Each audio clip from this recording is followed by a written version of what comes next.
In 1932, a country went to war with birds, not metaphorically, not as a joke.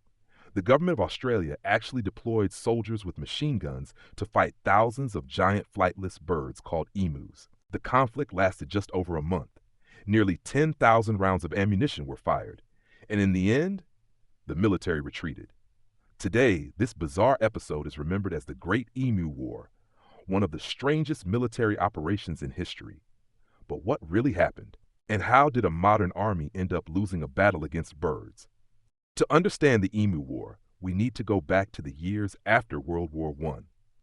After the World War, thousands of returning soldiers were given farmland by the Australian government in rural Western Australia. The idea was simple: help veterans rebuild their lives by becoming farmers. But there was a problem. The land was dry and difficult to farm. Then the Great Depression hit, causing wheat prices to crash and making life even harder for struggling farmers.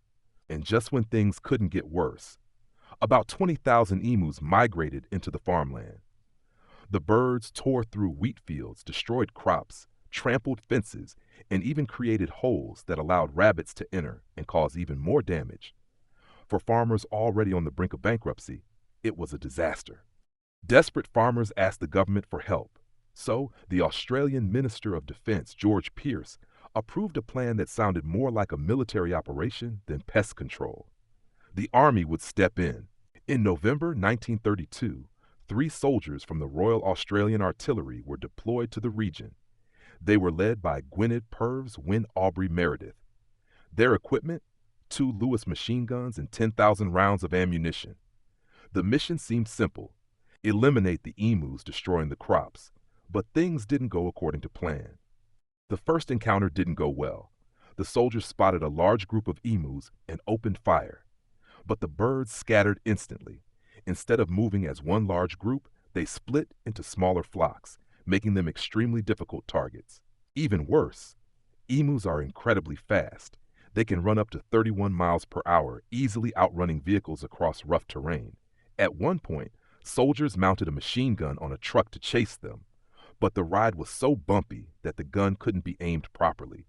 The birds simply outran them. According to Major Meredith, the emus even seemed to organize themselves, some acting as lookouts, while others escaped. He famously remarked that the birds could face machine guns with the invulnerability of tanks. After weeks of effort, the results were disappointing. By the end of the operation in December 1932, about 9,860 rounds had been fired. Only 986 emus were officially confirmed killed. Considering there were tens of thousands of birds, the mission had almost no impact. The press quickly picked up the story and gave the operation a sarcastic name: the Emu War. And according to public opinion, the emus had won.